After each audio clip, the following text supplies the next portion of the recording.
प्यारे बच्चों, कैसे हैं आप लोग। उम्मीद करते हैं कि बहुत अच्छे से होंगे और अपने पढ़ाई को एकदम बेहतरीन तरीका से कर रहे होंगे। तो बाबू पहले ध्यान दीजिए, सबसे पहले आप लोग अगर आप लोग 2025 के बोर्ड एग्जाम देने के लिए जा रहे हैं, अगर आप अभी तक कुछ भी नहीं पढ़े हैं तो आज के क्लास में यानी कि आप लोगों को बायोलॉजी यानी कि जीव विज्ञान यानी कि टोटल कराने वाले हैं। तो आप लोग बस मात्र 1 घंटा की क्लास समय निकालिए और समय निकालने के बाद में इस क्लास को कर लीजिए और उसके बाद में जब आप लोग एग्जाम देने के लिए जाएंगे तो आप लोग 18 नंबर यानी कि 15 नंबर से 18 नंबर का ऑब्जेक्टिव आप अपने एग्जाम में 100% हम लिख के देते हैं कि आप लोग करके आएंगे। ठीक है बाबू, तो ध्यान दीजिए, आज हम लोग कंप्लीट ऑब्जेक्टिव करने वाले हैं बायोलॉजी का, यानी कि क्लास 10th बायोलॉजी का टोटल ऑब्जेक्टिव करने वाले हैं। इंपॉर्टेंट जितने ऑब्जेक्टिव हैं टोटल के टोटल ऑब्जेक्टिव करने वाले हैं, यानी कि एक भी प्रश्न नहीं छूटेगा।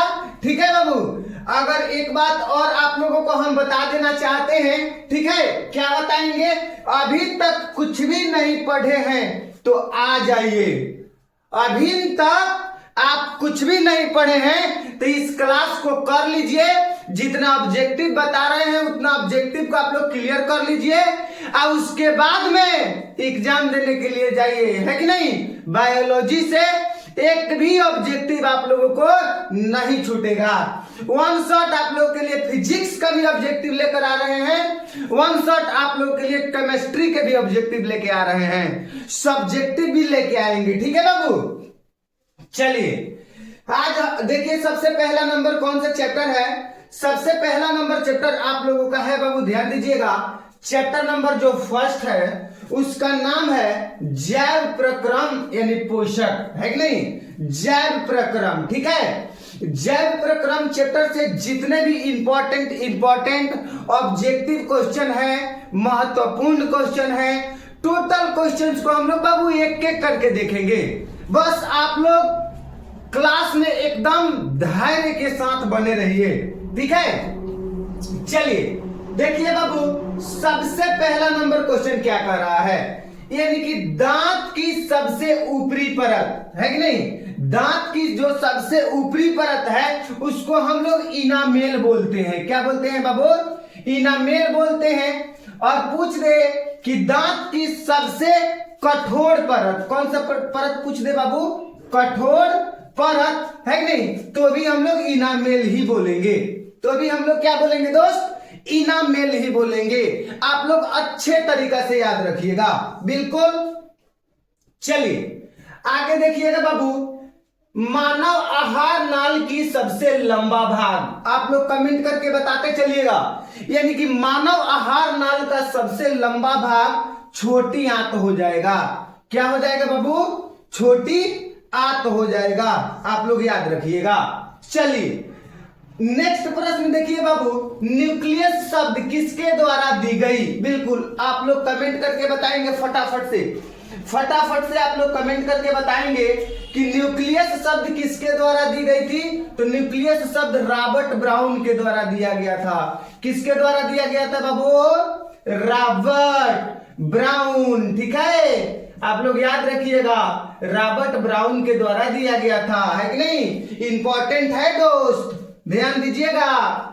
अब देखिए बबुआ क्या कह रहा है, पौधों में भोजन किस रूप में जमा होता है। बता दीजिए बबुआ, पौधों में भोजन किस रूप में जमा होता है। तो आप लोग याद रखिएगा बबुआ, पौधों में भोजन स्टार्च के रूप में जमा होता है। किस रूप में जमा होता है, पौधों में भोजन स्टार्च के रूप में जमा होता है, आप लोग याद रखिएगा। चलिए आगे देखिएगा बाबू, क्या कह रहा है, पौधों और पशुओं की कोशिकाओं का वैज्ञानिक अध्ययन क्या कहलाता है। यानी कि पौधों और पशुओं की कोशिकाओं की वैज्ञानिक अध्ययन, तो कोशिकाओं की वैज्ञानिक अध्ययन कोशिका विज्ञान कहलाता है, आप लोग याद रखिएगा, है कि ना बबुआ। चलिए आगे देखिएगा क्या कह रहा है, पीत रस कहां से स्त्रावित होता है? पीत रस बाबू यकृत से स्त्रावित होता है। पीत रस कहां से स्त्रावित होता है दोस्त? तो पीत रस यकृत से स्त्रावित होता है, आप लोग याद रखिएगा। बिल्कुल। नेक्स्ट प्रश्न क्या कह रहा है? कह रहा है निम्नलिखित में से कौन ट्रिप्सिन एंजाइम का कार्य है बबुआ? बता दीजिए, निम्नलिखित में से कौन ट्रिप्सिन एंजाइम का कार्य है? तो प्रोटीन का पाचन हो जाएगा बबुआ। क्या हो जाएगा? प्रोटीन का पाचन हो जाएगा। ठीक है। कह रहा है मुख गुहा में आहार का कौन सा भाग का पाचन होता है? बता दीजिएगा बाबू, मुख गुहा में आहार का कौन सा भाग का पाचन होता है? तो कार्बोहाइड्रेट हो जाएगा। क्या हो जाएगा? कार्बोहाइड्रेट हो जाएगा। आगे देखिए क्या कह रहा है, निम्न में स्वपोषी कौन है? स्वपोषी, निम्न में स्वपोषी कौन है? तो स्वपोषी हरे पौधे हो जाएंगे बबुआ, याद रखिएगा। आगे देखिए कह रहा है स्वपोषी पोषण के लिए आवश्यक है, मतलब कि स्वपोषी पोषण के लिए इनमें से क्या आवश्यक है बबुआ? बता दीजिए। पर्णहरित आवश्यक है, सूर्य का प्रकाश आवश्यक है, कार्बन डाइऑक्साइड आवश्यक है, यानी कि इनमें से सभी हो जाएगा। ठीक है। आगे देखिएगा, किसकी उपस्थिति के कारण पौधे का रंग हरा होता है? मतलब कि पौधा जो होते हैं, जो पेड़ होते हैं, मतलब कि उनमें क्या उपस्थित रहता है जिनकी वजह से पेड़ पौधे का रंग हरा होता है बाबू? तो आप लोग कहिएगा सर जी, क्लोरोफिल की उपस्थिति के कारण पेड़ पौधा का रंग क्या होता है? हरा होता है। आप लोग याद रखिएगा। बिल्कुल। नेक्स्ट देखिएगा, हाइड्रा में क्या पाया जाता है? बता दीजिए, कमेंट कीजिए बबुआ और बताइए हाइड्रा में क्या पाया जाता है? तो हाइड्रा में स्पर्शक पाया जाता है, आप लोग याद रखिएगा। हाइड्रा में स्पर्शक पाया जाता है, आप लोग याद रखिएगा। अमीबा में अधिकांश पोषण कैसा होता है? तो अमीबा में अधिकांश पोषण अंतग्रहण होता है बाबू, आप लोग याद रखिएगा। अमीबा में अधिकांश पोषण अंतग्रहण होता है, आप लोग याद रखिएगा। ठीक है। चलिए उसके बाद में आगे देखिएगा क्या कह रहा है। कह रहा है दोस्त, प्रकाश संश्लेषण की क्रिया होती है कि नहीं? क्लास को बबुआ शेयर कीजिए, दबा के शेयर कीजिए। बिहार के हर एक बच्चा के पास में क्लास को पहुंचाइए। क्लास को एकदम शेयर रुकना नहीं चाहिए और बिहार के हर एक बच्चा के पास देश राज एकेडमी यूट्यूब चैनल होना चाहिए। ठीक है बाबू। चलिए, प्रकाश संश्लेषण की क्रिया होती है, किसमें होती है बाबू? हरे पौधों में प्रकाश संश्लेषण की क्रिया होती है। ठीक है। चलिए आगे बताइएगा, अमीबा अपना भोजन कैसे पकड़ता है? अमीबा जो है वो अपना भोजन कैसे पकड़ता है? कैसे पकड़ता है? तो अमीबा अपना भोजन कूटपाद द्वारा पकड़ता है, याद रखिएगा बबुआ। चलिए आगे देखिएगा क्या कह रहा है, कौन सा एंजाइम वसा पर कार्य करता है? कौन सा एंजाइम वसा पर कार्य करता है? तो लाइपेज। कौन सा एंजाइम वसा पर कार्य करता है बाबू? लाइपेज कार्य करता है। कमेंट करके बताइए बबुआ, कमेंट करके बताइए कौन सा एंजाइम? तो लाइपेज। ठीक है। चलिए, आयोडीन की कमी से कौन सा रोग होता है? बता दीजिए बाबू, आयोडीन की कमी से कौन सा रोग होता है? तो आयोडीन की कमी से घेघा रोग होता है, आप लोग याद रखिएगा, है कि नहीं? चलिए नेक्स्ट बता दीजिएगा, कवक में पोषण की कौन सी विधि पाई जाती है? तो कवक में पोषण की मृतजीवी विधि पाई जाती है। कवक में पोषण की मृतजीवी विधि पाई जाती है, आप लोग याद रखिएगा, है कि नहीं? आगे देखिए बाबू, कह रहा है दांतों को साफ करने के लिए दंत मंजन प्रायः होते हैं। मतलब हम लोग कोलगेट ब्रश करते हैं ना ब्रश, तो दांत के साफ करने वाला जो दंत मंजन टूथ पेस्ट होता है वो कैसा होता है उसका प्रकृति, तो उसका प्रकृति बाबू क्षारीय होता है। कैसा होता है? क्षारीय होता है। ठीक है, चलिए निम्नलिखित में से कौन एक उभयलिंगी जंतु है? बबुआ देखो ध्यान से समझो, उभयलिंगी कह रहा है ना, क्या कह रहा है? उभयलिंगी। उभयलिंगी माने होता है द्विलिंगी, है कि ना? द्विलिंगी माने क्या होता है? जेमें नर का सेक्स ऑर्गन एवं मादा का सेक्स ऑर्गन, यानी कि male reproductive system and female reproductive system दोनों एक ही में हो, उसे हम लोग क्या कहते हैं? तो द्विलिंगी यानी कि उभयलिंगी कहते हैं। तो केचुआ में नर और मादा दोनों का सेक्स ऑर्गन एक में होता है, आप लोग याद रखिएगा। ठीक है, चलिए उसके बाद में आगे बढ़ने का प्रयास करेंगे। सभी हरे पौधे होते हैं, बता दीजिएगा बबुआ। सभी हरे पौधे होते हैं स्वपोषी। ठीक है, चलिए नेक्स्ट बताइएगा दोस्त।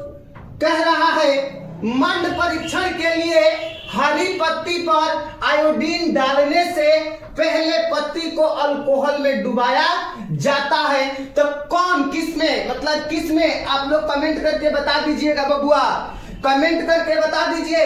यानी कि इनमें से सभी के लिए हो जाएगा। क्या हो जाएगा बाबू? इनमें से सभी के लिए हो जाएगा। ठीक है बाबू, चलिए आगे बताइएगा।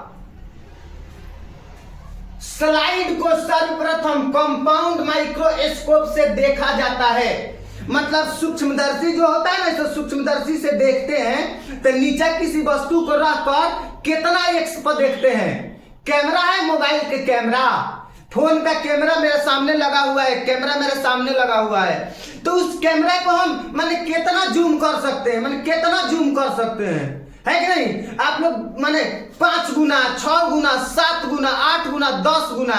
आप मोबाइल फोन में कैमरा को जूमिंग तो जानते ही होंगे। उसी प्रकार हम लोग स्लाइड पर सर्वप्रथम कंपाउंड माइक्रोस्कोप सूक्ष्मदर्शी से देखा जाता है। कितने एक्स पर देखा जाता है? तो 10 एक्स पर देखा जाता है, याद रखिएगा बबुआ। कितने एक्स पर देखा जाता है बाबू? 10 एक्स पर देखा जाता है, आप लोग याद रखिएगा। चलिए बताइए, एक वयस्क मनुष्य के कितने दांत होते हैं? मतलब कि एक जवान आदमी की बात किया जा रहा है। एक जवान आदमी के मुंह में कितने दांत होते हैं? तो 32 दांत होते हैं, आप लोग याद रखिएगा। ठीक है बाबू, चलिए बताइएगा। कूटपाद किसमें पाया जाता है? बता दीजिए, कूटपाद किसमें पाया जाता है? काफी आसान प्रश्न है बबुआ, बता दीजिए, है ना? तो अमीबा में, अमीबा कूटपाद के द्वारा अपना भोजन ग्रहण करता है, अमीबा में हो जाएगा। उसी प्रश्न को उलट पुलट दिया है कि नहीं? क्लोरोफिल वर्णक का रंग होता है, मतलब किसकी? अभी नवीन क्वेश्चन बताए हैं बाबू कि किसकी उपस्थिति के कारण पेड़ पौधे हरे होते हैं, तो आप बताए हैं क्लोरोफिल। ठीक है, तो यहां पे कह रहा है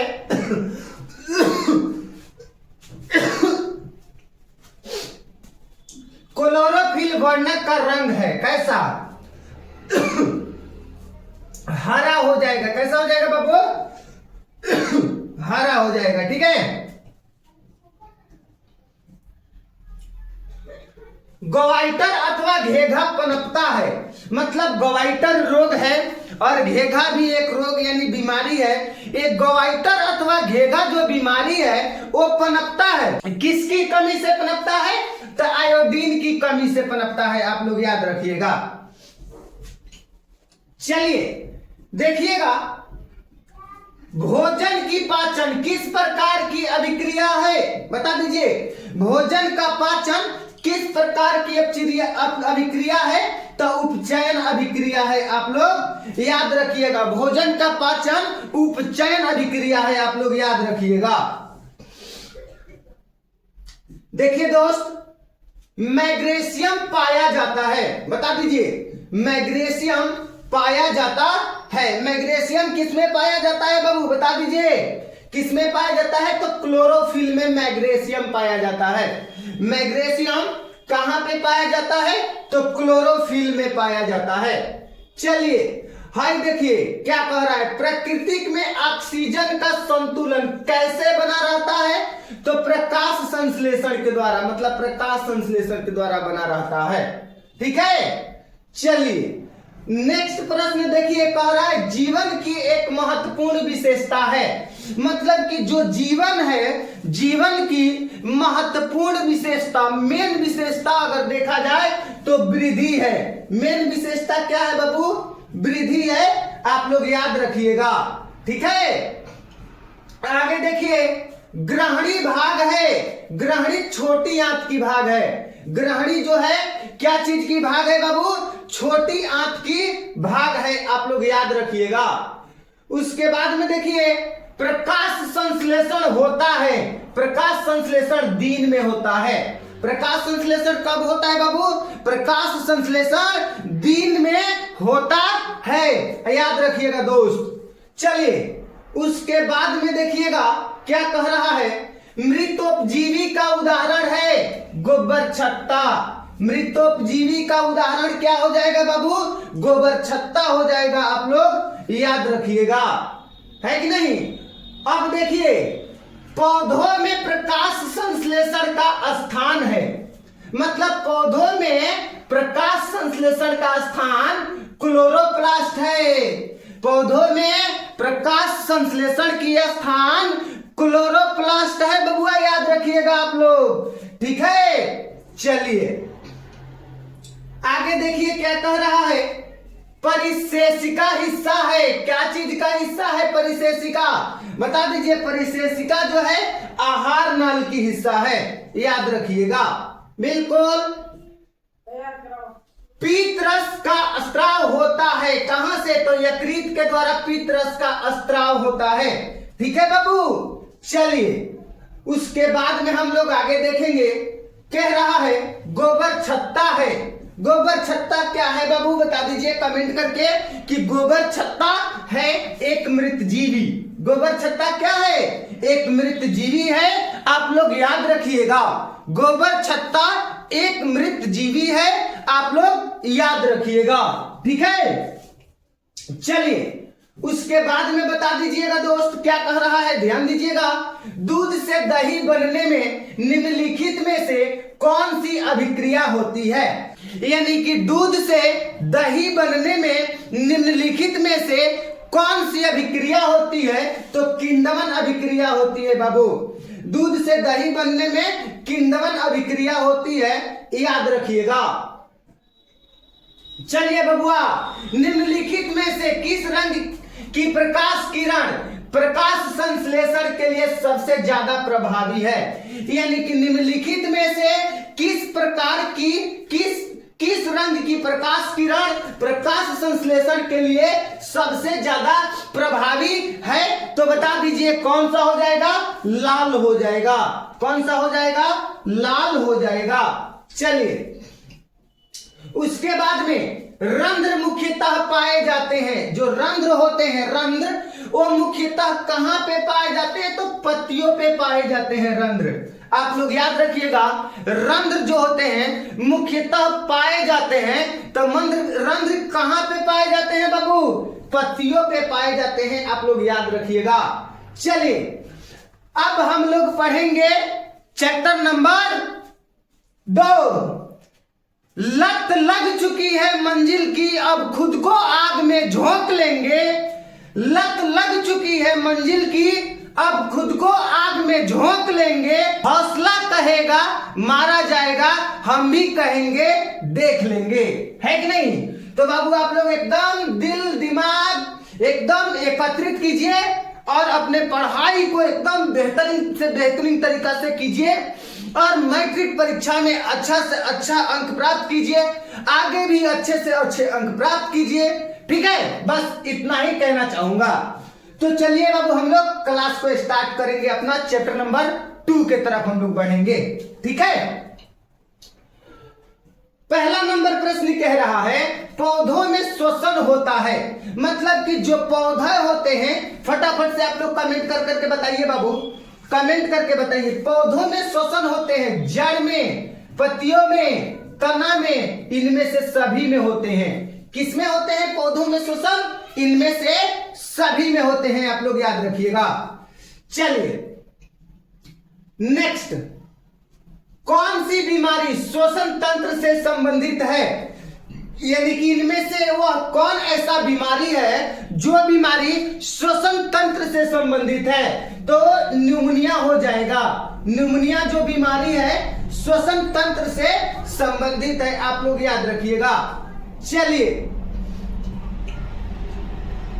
किस प्रकार के श्वसन से अधिक ऊर्जा मुक्त होती है? बता दीजिए, कमेंट कीजिए तो बाबू, किस प्रकार के श्वसन से अधिक ऊर्जा मुक्त होती है? तो वायवीय श्वसन से अधिक ऊर्जा मुक्त होती है, आप लोग याद रखिएगा।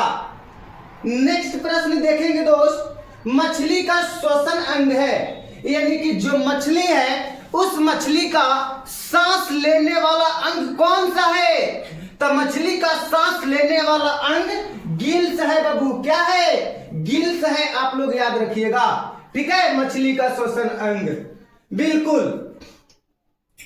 तिलचट्टा में कितने जोड़े श्वास रंध्र पाए जाते हैं? तिलचट्टा में 10 जोड़े श्वास रंध्र पाए जाते हैं, आप लोग याद रखिएगा। तिलचट्टा में कितने जोड़े श्वास रंध्र पाए जाते हैं बाबू? 10 जोड़े श्वास रंध्र पाए जाते हैं, याद रखिएगा, है कि नहीं? चलिए आगे देखिएगा, निम्नलिखित में से किसे कोशिका के ऊर्जा गृह के रूप में जाना जाता है? तो एटीपी को। किसको जानते हैं बाबू? एटीपी को जानते हैं, आप लोग याद रखिएगा। आगे देखिएगा क्या कह रहा है, एथिल अल्कोहल किस प्रकार के श्वसन में बनता है? तो अवायवीय श्वसन में बनता है, आप लोग याद रखिएगा। ठीक है, किस प्रकार के श्वसन में अधिक ऊर्जा मुक्त होती है? तो वायवीय श्वसन में अधिक ऊर्जा मुक्त होती है दोस्त, याद रखिएगा। वायवीय श्वसन में अधिक ऊर्जा मुक्त होती है। उसके बाद में कह रहा है ग्लाइकोलाइसिस होता है। ग्लाइकोलाइसिस होता है, क्या होता है? कोशिका द्रव्य में होता है ग्लाइकोलाइसिस। ग्लाइकोलाइसिस किसमें होता है? तो कोशिका द्रव्य में होता है, आप लोग याद रखिएगा, बिल्कुल। आगे देखिए क्या कह रहा है, किस पौधे में रंध्र अनुपस्थित रहते हैं? मतलब वह कौन ऐसा पौधा है जिसमें रंध्र नहीं होते हैं? वह कौन ऐसा पौधा है जिसमें रंध्र नहीं होते हैं? तो आप लोग कहिएगा बाबू हाइड्रिला। हाइड्रिला में रंध्र नहीं होते हैं, आप लोग याद रखिएगा, बिल्कुल। चलिए आगे बताएंगे दोस्त, क्या कह रहा है, किण्वन क्रिया पाई जाती है। बता दीजिए, किण्वन क्रिया पाई जाती है तो किण्वन क्रिया ईस्ट में पाई जाती है बाबू। किण्वन क्रिया पाई जाती है तो किण्वन क्रिया ईस्ट में पाई जाती है। क्या बात है, एकदम पूरा शेयर कीजिए, दबा के शेयर कीजिए बबुआ। ट्रेकिया किस जीव का श्वसन अंग है? बता दीजिए, ट्रेकिया जो है किस जीव का श्वसन अंग है? तो कॉकरोच की श्वसन अंग है ट्रेकिया, आप लोग याद रखिएगा। चलिए उसके बाद में रंध्र का मुख्य कार्य है। रंध्र का मुख्य कार्य है, बता दीजिए रंध्र का मुख्य कार्य क्या है बबुआ? तो गैसों का विनिमय एवं वाष्पोत्सर्जन। रंध्र का मुख्य कार्य गैसों का विनिमय एवं वाष्पोत्सर्जन है। रंध्र का मुख्य कार्य क्या हो जाएगा बबुआ? गैसों का विनिमय एवं वाष्पोत्सर्जन हो जाएगा। चलिए उसके बाद में हम लोग बाबू पढ़ेंगे चैप्टर नंबर 3। चैप्टर नंबर 3 पढ़ेंगे, जो कि हम लोगों का चैप्टर नंबर 3 है, उसका नाम है परिवहन। पर परिवहन चैप्टर से भी काफी ज्यादा क्वेश्चन पूछे जाते हैं। तो आप लोग परिवहन चैप्टर के मेन ऑब्जेक्टिव जितने भी हैं उसको भी ध्यान से देखिए। इस चैप्टर में मात्र और मात्र 20 ऑब्जेक्टिव है आपको कराते हैं, यानी कि 20 ऑब्जेक्टिव है। इस चैप्टर को देखिए और एक एक प्रश्न को याद कर लीजिए, एक एक प्रश्न को याद कर लीजिए, है कि नहीं। चलिए सबसे पहले देखिएगा, चालनी नालिकाएं कहां पाई जाती है, बताइए। चालनी नालिकाएं कहां पाई जाती है, तो फ्लोएम में पाई जाती है चालनी नालिकाएं। आप लोग याद रखिएगा, फ्लोएम में पाई जाती है चालनी नालिकाएं, बबुआ याद रखिएगा, ठीक है।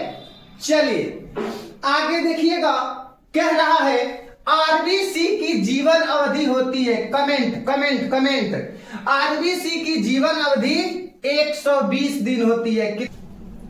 चलिए आगे देखते हैं बाबू हम लोग। नेक्स्ट प्रश्न क्या कह रहा है, ध्यान दीजिएगा। नेक्स्ट प्रश्न कह रहा है कि निम्नलिखित में कौन संवाहक ऊतक है, यानी कि इनमें से जाइलम संवाहक ऊतक है और फ्लोएम संवाहक ऊतक है, यानी कि ए और बी दोनों हो जाएगा, आप लोग याद रखिएगा। चलिए आगे बढ़ते हैं और आगे देखते हैं क्या कह रहा है। कह रहा है रक्त क्या है, रक्त जो है, रक्त क्या है, तो आप लोग याद रखिएगा बाबू, रक्त एक प्रकार का ऊतक है। रक्त क्या है, एक प्रकार का ऊतक है, याद रखिएगा बिल्कुल। नेक्स्ट प्रश्न देखिएगा, मानव हृदय घिरा हुआ है, तो जो मानव का जो हृदय है, हार्ट है, जिसको तू लोग दिल बोलता है, ये हृदय पेरिकार्डियम झिल्ली से घिरा हुआ है, आप लोग याद रखिएगा। मानव का हृदय पेरिकार्डियम झिल्ली से घिरा हुआ है। चलिए, मनुष्य में श्वेत रक्त कोशिका की जीवन अवधि कितनी होती है, मनुष्य में श्वेत रक्त कोशिका की जीवन अवधि कितनी होती है, तो 12 से 20 दिन होती है, आप लोग याद रखिएगा। कितना दिन की होती है बाबू, 12 से 20 दिन होती है, ठीक है। चलिए, किस जीव में हीमोग्लोबिन नहीं होता है, तो मक्खी में हीमोग्लोबिन नहीं होता है, आप लोग याद रखिएगा। किस जीव में हीमोग्लोबिन नहीं होता है, तो मक्खी में नहीं होता है, आप लोग याद रखिएगा बाबू, ठीक है। चलिए, मक्खी में नहीं होता है। आगे देखिएगा क्या कह रहा है।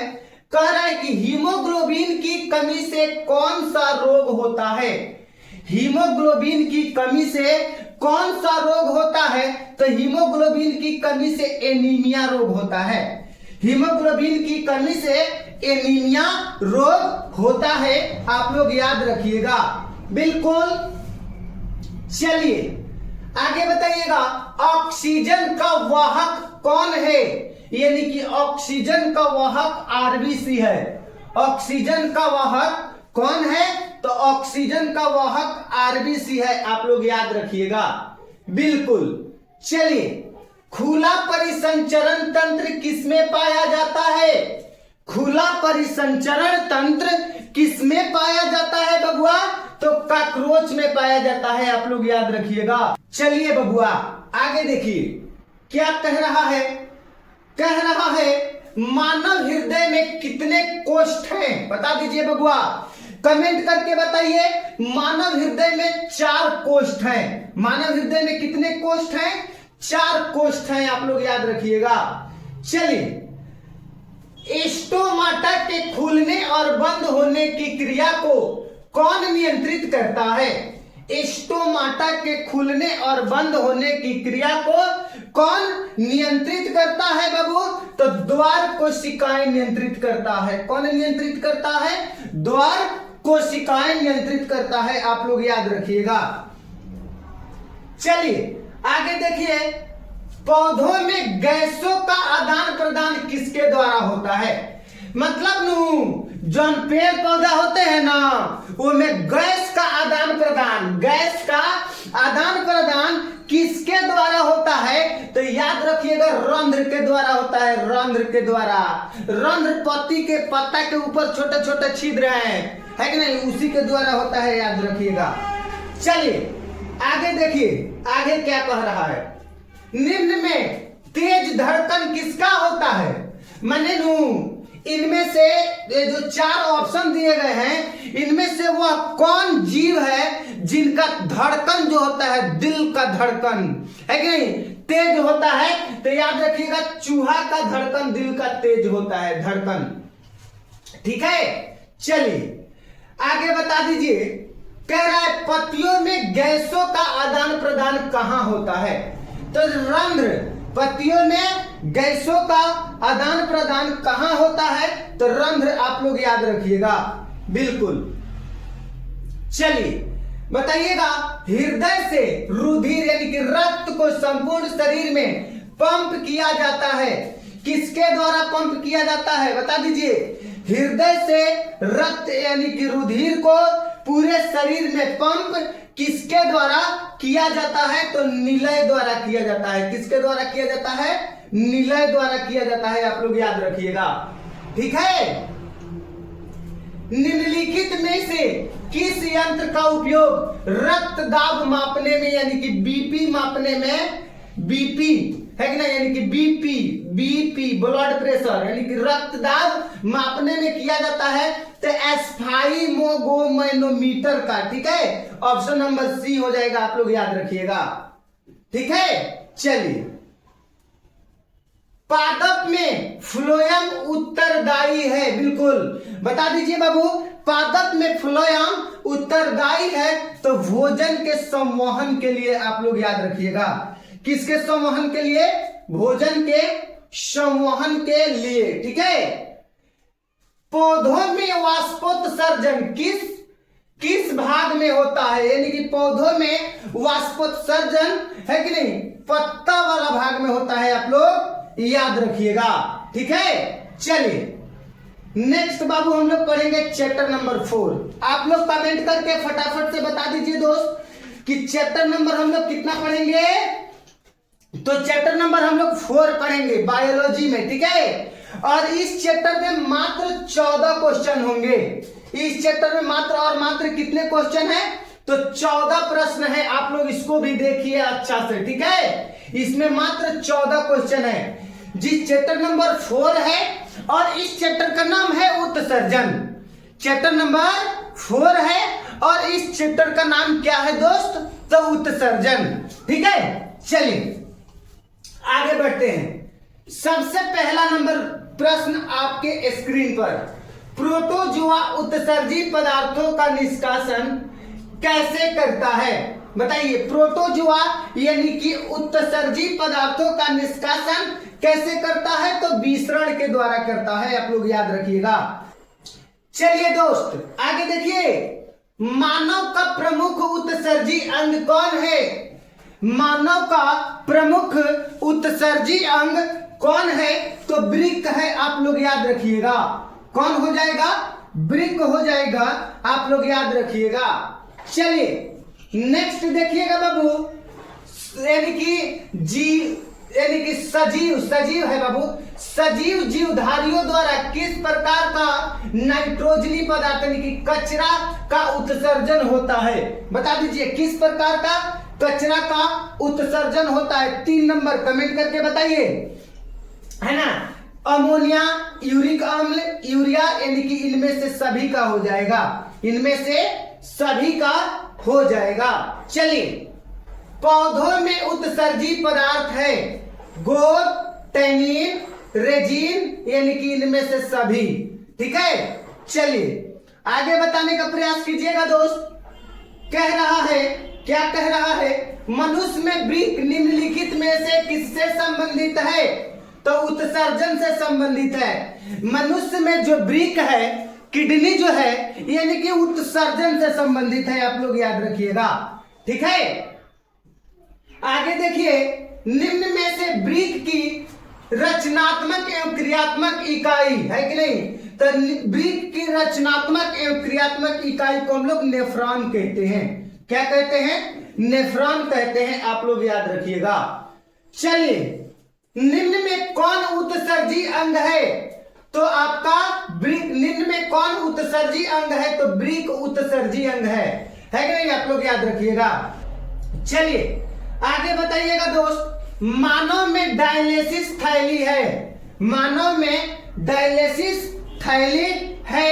आप लोग कमेंट करके बता दीजिए फटाफट से, मानव में डायलिसिस थैली है, क्या है? तो नेफ्रॉन मानव में डायलिसिस थैली है, आप लोग याद रखिएगा। चलिए आगे बताइएगा दोस्त, क्वेश्चन नंबर 9 है, मानव में वृक्क एक तंत्र का भाग है जो संबंधित है पोषण से, श्वसन से, उत्सर्जन से हो जाएगा। यानी कि मानव में जो वृक्क जो तंत्र का भाग है उस संबंधित है तो उत्सर्जन से संबंधित है, आप लोग याद रखिएगा। ठीक है, चलिए कृत्रिम वृक्क किस अपशिष्ट उत्पादों को रुधिर अपोहन द्वारा पृथक करता है? तो बता दीजिए, यानी कि नाइट्रोजन, याद रखिएगा। ठीक है, चलिए आगे देखने का प्रयास करेंगे। मानव गुर्दे का आकार होता है, यानी कि मानव के शरीर में जो गुर्दा होता है उसका आकार कैसा होता है? तो सेम के बीज का आकार होता है, आप लोग याद रखिएगा। आगे देखने का प्रयास करेंगे दोस्त, ध्यान दीजिए। मानव में मूत्र, यानी मानव मूत्र में मानव के पेशाब की बात किया जा रहा है। मानव के पेशाब यानी कि मूत्र में यूरिया कितना प्रतिशत होता है? तो 2% यूरिया होता है, आप लोग याद रखिएगा। ठीक है, चलिए आगे बताइएगा, मूत्र का पीला रंग किस वर्णक के कारण होता है? यानी कि मानव का जो मूत्र होता है उसका पीला रंग किन कारण से होता है? तो क्लोरोप्लास्ट के कारण होता है, आप लोग याद रखिएगा। चलिए बाबू नेक्स्ट प्रश्न की तरफ बढ़ते हैं। डायलिसिस मशीन द्वारा रक्त का शुद्धिकरण प्रक्रिया क्या कहलाती है? डायलिसिस मशीन द्वारा रक्त का शुद्धिकरण प्रक्रिया हीमोडायलिसिस कहलाती है, आप लोग याद रखिएगा। हीमोडायलिसिस कहलाती है, आप लोग याद रखिएगा। चलिए दोस्त ध्यान दीजिएगा, ध्यान दीजिएगा बाबू। अब हम लोग पढ़ेंगे चैप्टर नंबर 5, नियंत्रण एवं समन्वय। चैप्टर नंबर कितना? 5 पढ़ेंगे, जिसका नाम है नियंत्रण एवं समन्वय। चैप्टर नंबर 5 नियंत्रण एवं समन्वय। और नियंत्रण और समन्वय से भी बहुत सारे क्वेश्चन आप लोगों को परीक्षा में पूछे जाते हैं, और इस चैप्टर में मात्र और मात्र हम लोग को 13 क्वेश्चंस करना है। ठीक है, 13 इंपॉर्टेंट क्वेश्चंस करना है। तो चलिए हम लोग क्लास को स्टार्ट करेंगे। शरीर का संतुलन बनाए रखता है, बताइए शरीर का संतुलन बनाए रखता है तो सेरिबेलम, आप लोग याद रखिएगा, है कि नहीं? उसके बाद में चलिए नेक्स्ट प्रश्न, मानव शरीर की सबसे लंबी कोशिका, बताइए मानव शरीर की सबसे लंबी कोशिका न्यूरॉन हो जाएगा, याद रखिएगा, है कि नहीं? उसके बाद में आगे बढ़ेंगे। आगे क्या कह रहा है? मानव मस्तिष्क का औसतन भार, बता दीजिए मानव मस्तिष्क का औसतन भार 1.4 kg। मानव मस्तिष्क का औसतन भार कितना हो जाएगा बाबू?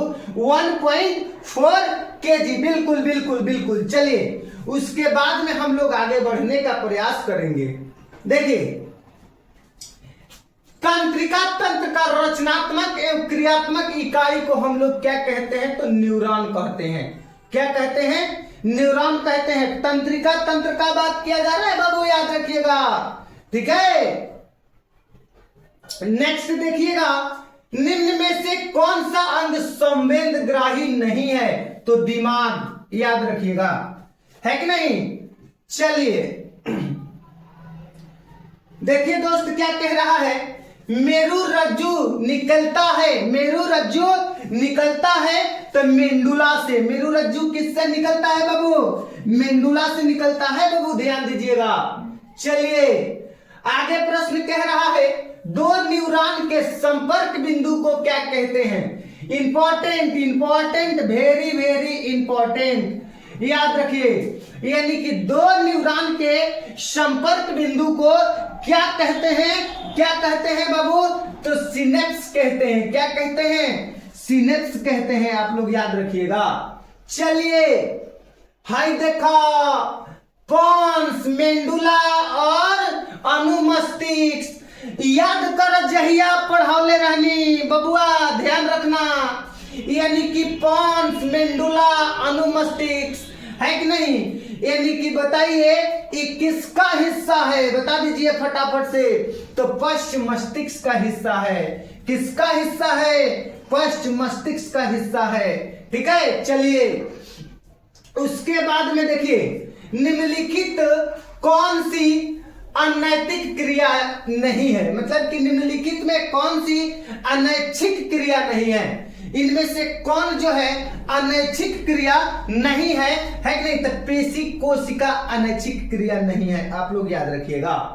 चलिए नेक्स्ट प्रश्न देखिएगा दोस्त, मस्तिष्क का कौन सा भाग शरीर की स्थिति तथा संतुलन का अनुरक्षण करता है? मतलब कि मस्तिष्क का वह कौन ऐसा भाग है जो शरीर का स्थिति तथा संतुलन का अनुरक्षण करता है? फटाफट से बता दीजिए बाबू, कौन सा भाग है? आप लोग फटाफट से कमेंट कीजिए, है कि नहीं? कौन सा भाग है? तो अनुमस्तिष्क हो जाएगा, आप लोग याद रखिएगा, अनुमस्तिष्क हो जाएगा, है कि नहीं? चलिए उसके बाद में देखिए, दो तंत्रिका कोशिका के मध्य खाली स्थान को कहते हैं। मतलब कि दो तंत्रिका, है कि नहीं? बता दीजिए फटाफट से कमेंट कीजिए, है कि नहीं? दो तंत्रिका कोशिका के मध्य खाली स्थान को कहते हैं, क्या कहते हैं बाबू? बता दीजिए क्या कहते हैं? तो सिनेप्स कहते हैं। क्या कहते हैं? सिनेप्स कहते हैं, आप लोग याद रखिएगा। चलिए मस्तिष्क उत्तरदायी है, मस्तिष्क जो है उत्तरदायी है किस चीज के लिए? तो सोचने के लिए, हृदय संबंधन, दिल की धड़कन, है कि नहीं? उसके बाद में शारीरिक संतुलन, यानी कि इनमें से सभी हो जाएगा, आप लोग याद रखिएगा। चलिए आगे देखिए, तंत्रिका तंत्र की संरचनात्मक एवं क्रियात्मक इकाई को कहते हैं। मतलब कि जो तंत्रिका तंत्र है उसकी संरचनात्मक एवं क्रियात्मक इकाई को हम लोग न्यूरॉन कहते हैं, आप लोग याद रखिएगा। चलिए अब देखिए, हाई देखिए बबुआ, स्टार्ट हो गया जनन। चैप्टर नंबर हम लोगों का 6 है जो कि जनन है, और चैप्टर नंबर 6 है, आई में क्वेश्चन 10 गो है। कौ गो क्वेश्चन है बाबू? 10 गो क्वेश्चन है। तो आप लोग क्लास को कीजिए, टेंशन क्या लेना है, एकदम बेहतरीन तरीका से कीजिए। चलिए सबसे पहले नंबर क्वेश्चन की तरफ कह रहा है, परागकण निम्न में से किसके अंदर बनते हैं? बताइए। परागकण तो परागकोश के अंदर बनते हैं, आप लोग याद रखिएगा। परागकण कभी भी परागकोश के अंदर बताइएगा, ठीक है? निम्न में से किस में द्विखंडन नहीं होता है? ईस्ट में द्विखंडन नहीं होता है, आप लोग याद रखिएगा। यानी किस में द्विखंडन नहीं होता है बाबू? ईस्ट में नहीं होता है द्विखंडन, याद रखिएगा। चलिए एक लिंगी पादप का उदाहरण पपीता। पपीता एक लिंगी पादप है। पपीता कैसा पादप है? एक लिंगी है, ठीक है, आप लोग याद रखिएगा बिल्कुल। देखिए फूल में नर प्रजनन अंग पुंकेसर, फूल में नर प्रजनन अंग को हम लोग पुंकेसर बोलते हैं, आप लोग याद रखिएगा, ठीक है। चलिए आगे बता दीजिए, अमीबा में अलैंगिक जनन किस विधि के द्वारा होता है? बता दीजिए, अमीबा में अलैंगिक जनन किस विधि के द्वारा होता है? तो विखंडन विधि के द्वारा होता है, आप लोग याद रखिएगा। चलिए उसके बाद में देखिएगा, फूल का कौन सा भाग फल में बदलता है? तो अंडाशय, अंडाशय ही फल में बदलता है, आप लोग याद रखिएगा। चलिए दोस्त आगे बताइए, पौधों में जनन अंग कहां पाए जाते हैं? जो पौधा होते हैं उनमें जनन अंग पुष्प में पाए जाते हैं। किसमें पाए जाते हैं बाबू पौधों में जनन अंग? तो पौधों में जनन अंग पुष्प में पाए जाते हैं, आप लोग याद रखिएगा, है कि नहीं। निम्न में कौन एक लिंगी पुष्प है? पपीता एक लिंगी पुष्प है। पपीता कैसा पुष्प है दोस्त? तो पपीता एक लिंगी पुष्प है, आप लोग याद रखिएगा, ठीक है। चलिए बताइएगा, पुष्प का नर भाग पुष्प का नर भाग बता दीजिए, फटाफट से कमेंट कीजिए। क्वेश्चन नंबर 9, पुष्प का नर भाग पुमंग, पुष्प का नर भाग पुमंग, ठीक है। चलिए, है कि नहीं, पुष्प का कौन सा भाग परागकण बनाता है, पुष्प का कौन सा भाग परागकण बनाता है, तो पुंकेसर हो जाएगा, यानी कि 10 नंबर क्वेश्चन का उत्तर हो जाएगा सी, ठीक है। तब बबुआ एक को प्रश्न नहीं छूटना चाहिए, टोटल प्रश्न को एकदम बेहतरीन तरीका से कर लीजिएगा। आप लोगों को एग्जाम के लिए काफी ज्यादा इंपॉर्टेंट है, हम तुमको बार बार याद दिला रहे हैं, नहीं छूटना चाहिए। अब लेके आ रहे हैं 1 शॉट में फिजिक्स, 1 शॉट में केमिस्ट्री, 1 शॉट में संस्कृत, 1 शॉट में हिंदी, टोटल विषय को लेके आ रहे हैं। तो मिलते हैं बबुआ नेक्स्ट क्लास में, तब तक सभी प्यारे बच्चों को नमस्कार, जय हिंद। आप लोग क्लास को दबा के शेयर कीजिए, एकदम लाइक कीजिए और अपना कमेंट में राय जरूर दीजिए। जय हिंद।